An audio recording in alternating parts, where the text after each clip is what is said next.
une petite vidéo ce soir pour répondre aux questions que vous m'avez posées sur le rangement. Et donc j'ai eu plusieurs questions sur l'organisation des rangements de salle de bain. Donc, comment faire pour optimiser et ranger ses affaires dans la salle de bain? C'est vrai que très souvent, quand j'arrive chez les clientes, c'est un peu un joyeux fouillis où on a plein de choses derrière qui ne sont jamais utilisées et qui sont stockées depuis assez longtemps. Et puis devant, on essaye de ne pas faire tomber les petits bidons et de prendre ce qu'on utilise au quotidien. Et tout ça est un petit peu mélangé. Alors moi, ce que je vous conseille, c'est d'abord, évidemment, de faire le tri. Ce qui est périmé, on jette, parce que maintenant, vous savez que les produits quand même rentrent dans le corps, donc je vous déconseille fortement. Et puis, si c'est pas périmé, mais que vous n'utilisez pas et vous stockez, utilisez-les. Par exemple, je trouve très souvent 3 ou 4 gels douche d'avance, plein de shampoings, entamés, pas finis, posés en haut, posés en bas, on ne sait plus. Donc, on rassemble tout par catégorie. On essaye d'en utiliser le maximum, donc ça fait des économies pendant quelques semaines parce qu'on ne va pas racheter de produits et puis ça, c'est pas plus mal. Et ensuite, on va s'attaquer, une fois qu'on a évacué le surplus, on va s'attaquer au rangement. Ça, c'est difficile de donner un conseil précis qui soit le même pour tout le monde parce que ça dépend de ce que vous avez dans votre salle de bain. Par exemple, j'ai des clientes qui ont beaucoup de maquillage. Plusieurs palettes, plein de pinceaux, plein de fond de teint, etc. C'est pas la même chose que d'autres qui ont très peu, comme moi j'ai très peu de maquillage dans ma salle de bain.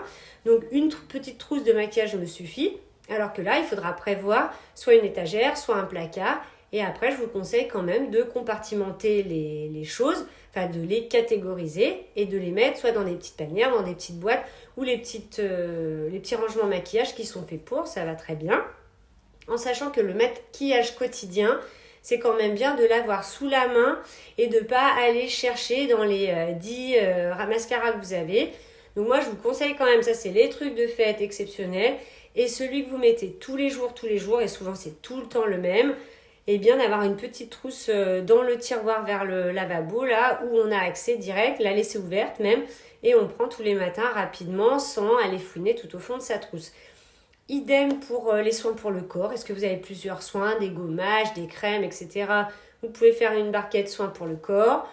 Aussi soins pour les cheveux, les pchit-pchit, les masques. Et pourquoi pas mettre les soins pour les cheveux avec tout ce qui est élastique, barrette, sèche-cheveux, etc.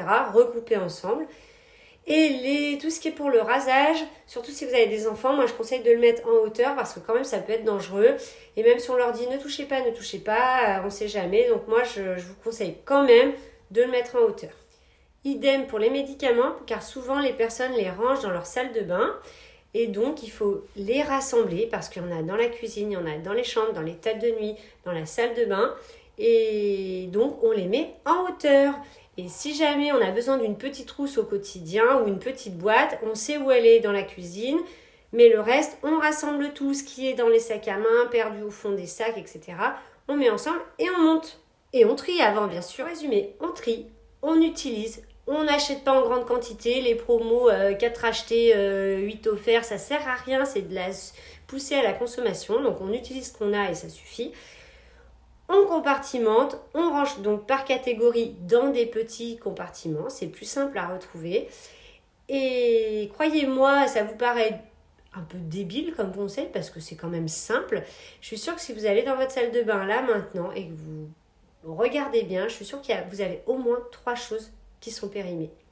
Allez, on fait le test, vous me tenez au courant ?